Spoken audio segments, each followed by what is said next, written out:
I know we have all been in a position where month to month we are looking at our finances, right? And we're saying, where is all of our money going? That is not just the numbers that you see on your statements, right? It's more to it than that. For me, it's about the emotion. Hey, how do we get to freedom? To me, freedom looks like three things. One, finding yourself. Two, finding your money. And then three, funding your future. But for today, we're going to focus on finding your money. So let's get to finding your money and how that works. I'm Lonzy Green, affectionately known as Mr. Flip Your 401k. I help people build holistic financial strategies using their retirement plan, their cash value life insurance to pay off debt, become investors, get paid for life, and retire comfortably. Welcome to From 401k to Freedom. Hey, so welcome everyone to From 401k to Freedom. Hey, first, before we get started, I want to give a special shout out to Reva and Shay, Sage, and Salt. This is where we're recording the podcast today, supporting small business. And this place has a special place in my heart because there was a time when I was in a dark spot, emotionally, spiritually, and financially. And this spot, through its products and services, I mean, it has a gang load of products, sea moss, shea butter, sage, and other services that really uplifted my spirit to get me to a place and put me on track to where I believe is going to lead me to freedom. So special shout out again to Shay, Sage, and Salt.com. I appreciate you, Reva, from the bottom of my heart.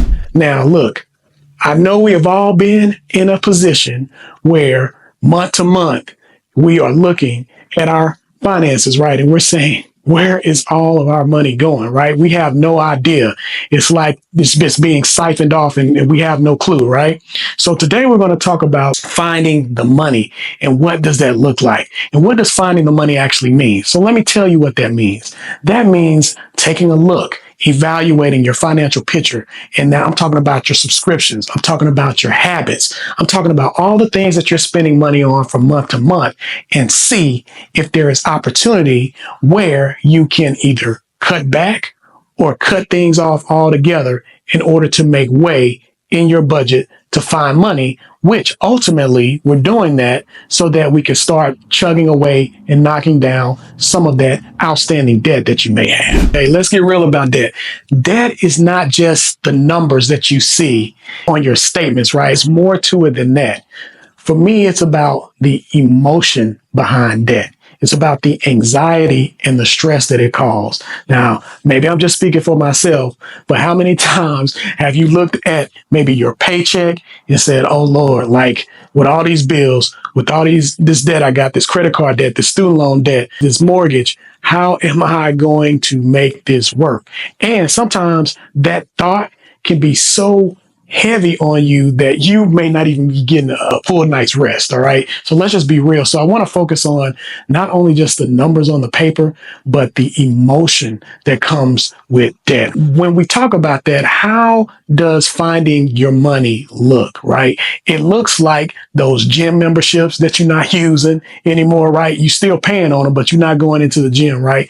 It's those subscriptions, like whether it's for you or your children. Like I could tell you right now, my daughter has at least 3 subscriptions that she's not using on a consistent basis. So I need to look into that and see if there's anything I need to cut back from that because it's just a complete waste of money, right? And then it could also be like certain premiums that you're paying, whether it's your insurance on your home, whether it's your health insurance, these kind of things, right? They seem small in the short term, but they can actually mount up. So for example, I just recently changed my subscription for my internet provider, right?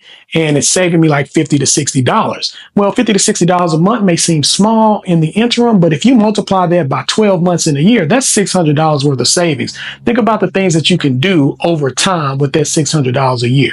So those are the things that we're talking about when we're saying evaluate your finances and try to find that additional money. What I did was I just kind of allocated a Saturday because I work from Monday through Friday. So, and what did I do? I evaluated my bank statements. So my checking account, my savings account, as well as my credit card statements. And I took a look to see, I went for like 30 days, past 30 days, right? And I evaluated what was I spending in those last 30 days. And really, to be honest, if you really want to get a better snapshot, then I would suggest go 90 days. Take a look at your 90-day statements. And what I found was I had subscriptions to things that I didn't use anymore, right? So like I had a Zoom subscription, for example. I don't know if anybody is familiar with Canva. I had a Canva subscription that was going on and some other things, right? I also took a look and found that I was spending too much eating out, whether it was me personally at lunch, at work, or even with the family. I was spending more money eating out than what I should. And so through that analysis and that evaluation, what I was able to realize was that I had at least an extra $300 a month that I was simply throwing away because of my habits and my practices. I won't even tell you the amount of money that I was spending on entertainment and what that looked like, right? And then from that point, not only looking at the subscriptions, I started to call. So right now, shopping around for home insurance. I don't know if you have a home, but if you do, you can tell that those insurance rates are going up. So what I did was I started calling around, shopping for new deals for insurance, because right now I'm paying $1,000 a month, and I actually think that that's quite excessive. And so shopping around that right now to see if I can at least get that knocked in half to help, again, bring back money back into our budget. And so in future episodes, I will tell you what we're going to do with that extra money. But right now, I want you to just kind of focus on just sitting in a place where you can be focused, evaluate your finances from 30 to 90 days, see what extra money you have out there that you're spending or overspending on, and then get ready to start your mindset on how you can repurpose that money and put it into other things that can benefit you in the long term.